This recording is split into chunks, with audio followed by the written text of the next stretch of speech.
Let's begin the second part of our lecture by talking about how substances combine with each other to form something called mixtures. What you can see here is a sort of diagram that looks at all the matter and breaks it down into some various parts.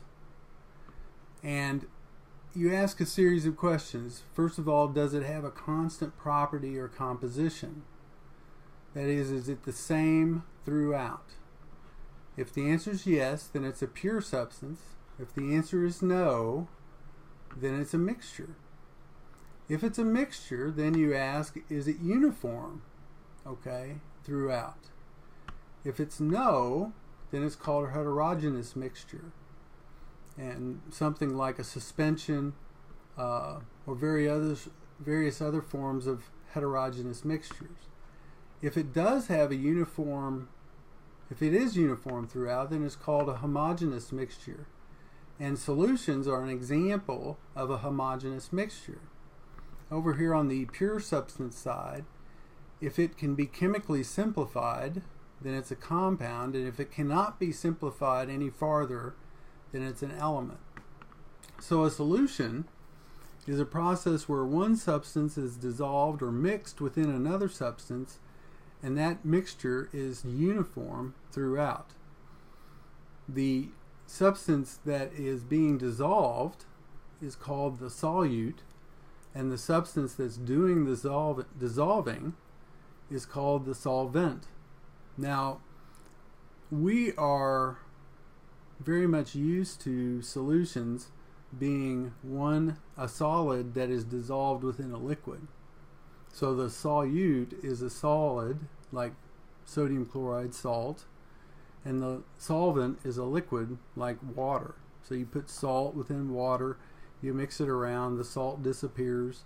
It didn't really disappear, it just became a homogeneous mixture of the salt particles within the water particles. However, there are many other types of solutions.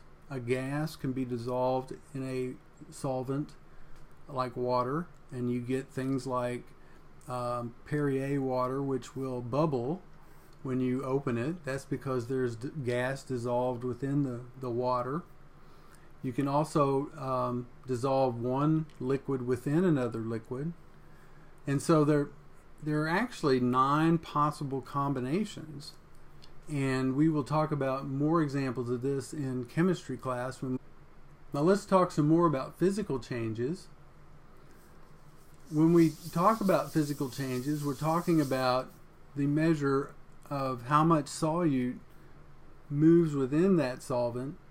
Then it's called the concentration. So the term concentration means that we're measuring the amount of solute within a specific volume of solvent. The more concentrated something is, the more solute exists within the same amount of solvent.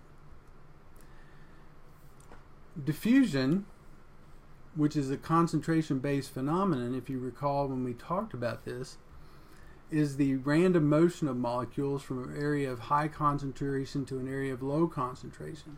So I had to start by telling you what concentration means before I could tell you what diffusion was. Now here is a diagram which looks at diffusion. Now, actually, I've used this diagram for 2 purposes, and I'll be talking about something else with this diagram as well. For the purpose of talking about diffusion, let's take this semi-permeable membrane out. We'll talk about that in just a minute. For the purpose of talking about diffusion, there's no necessarily any membrane here.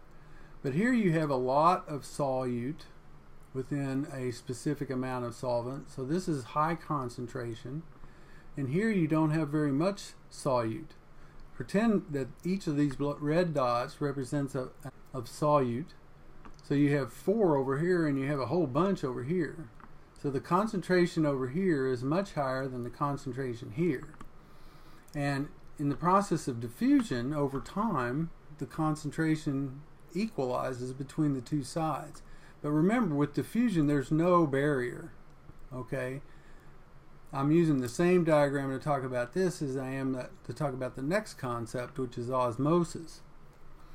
Now, in osmosis, which we'll define in just a second, there's a separation between these two areas with something known as a semipermeable membrane. Well, what in the heck is a semipermeable membrane? Well, a semipermeable membrane is a membrane that allows the passage of one type of molecule but not the passage of another. And in this case, and in most cases, it allows the passage of the solute molecules but does not allow the passage of the solvent molecules. Conversely, it may allow the passage of the solvent but not the passage of the solute. Now, the way this is drawn in this case, it's specifically shown to show that the solvent can pass but the solute cannot pass. So what happens in that situation? Well, what happens in that situation is something called osmosis. And osmosis is a process where the solvent passes through this semipermeable membrane, and it always passes in the direction of low concentration to high concentration. So it dilutes this side and makes the concentration on this side the same as the concentration on this side. Now, obviously, the way this is drawn, they've manufactured more red dots on this side to show the concentration is the same. But indeed, what really happens is that the absolute number of red dots on both sides are the same. And eventually the concentrations have to become the same. So there's a flow of fluid from the right-sided reservoir to the left-sided reservoir to dilute this until you have the same concentration on both sides. Now, physical changes are rather simple. Chemical changes are much more complex.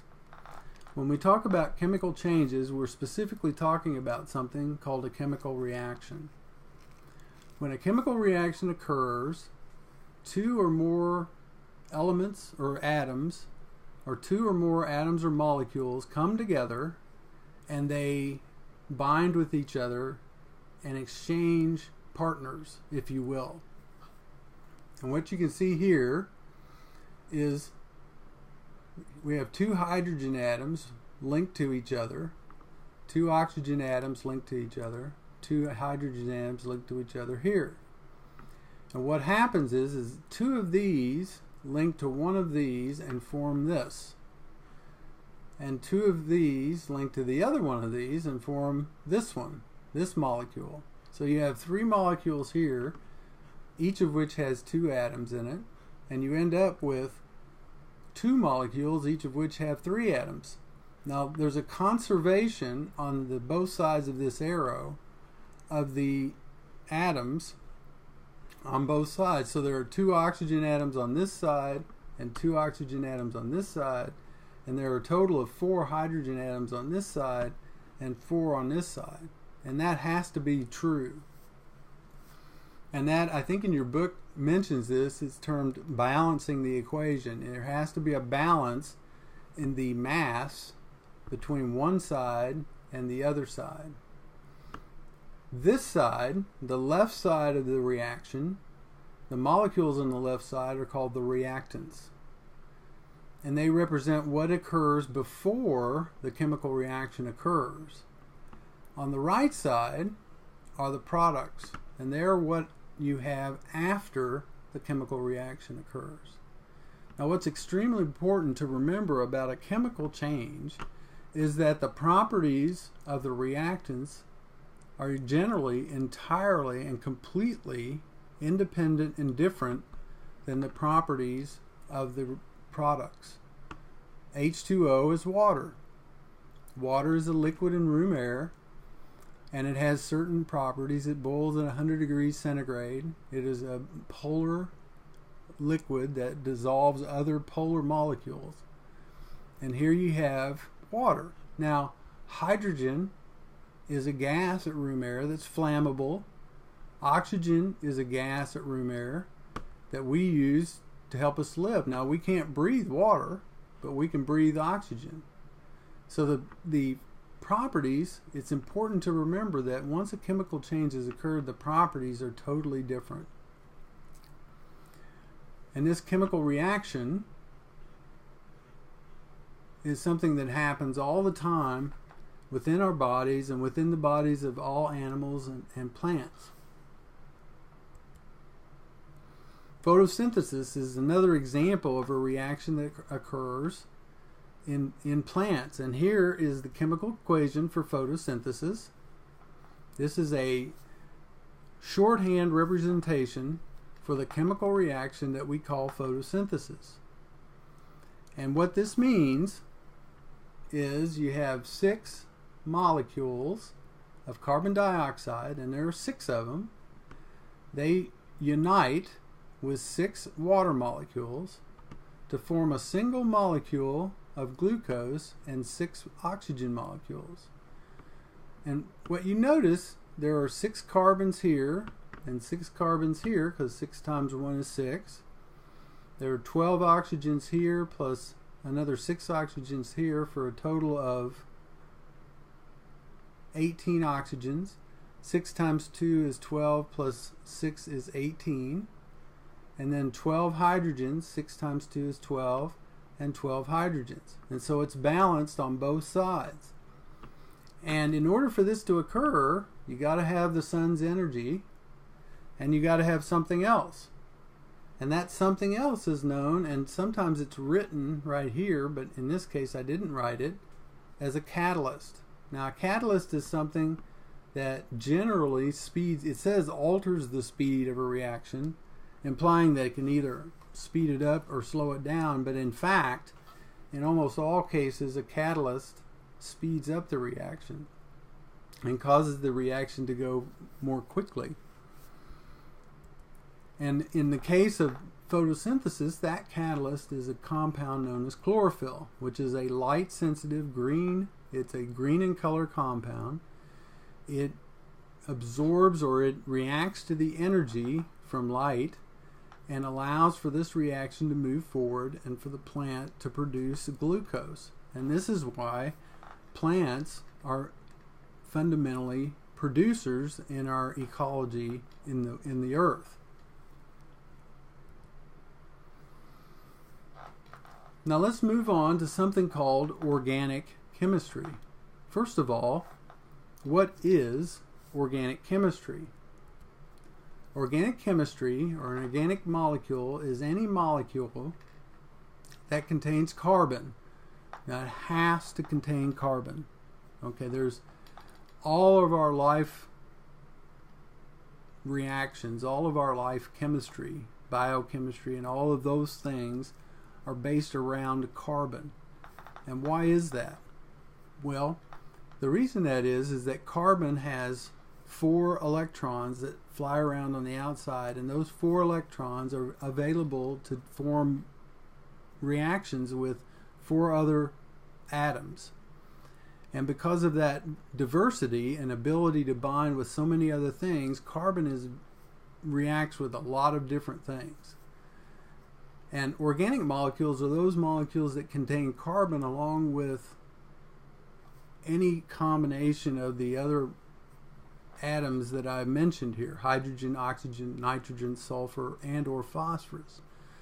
So when you're talking about an organic molecule, it's going to contain 2 of these 6, one of which at least has to be carbon. And it can have 2, 3, or 4, or even all 6 of them. So an organic molecule always has carbon in it, and then it has some combination of the rest. This is an example on the slide here is an example of an organic molecule. You see that it's primarily carbon. It has a lot of hydrogen, which is another common substance in an organic molecule, and it also has an oxygen here.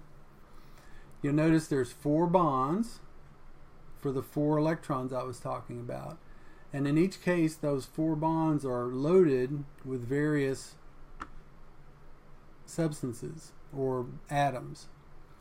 Now, as it says in your book, sometimes it can form 2 bonds between the carbon, or 2 bonds between an oxygen and a carbon, and those are called double bonds. And with another carbon, it can also form 3 bonds, which is called a triple bond. Now, when the organism gets a hold of these substances, it can produce larger molecules from smaller ones like this one, a process that we have talked about before and we'll mention again. It's called biosynthesis. It can also break these sorts of molecules down in a process we've called catabolism.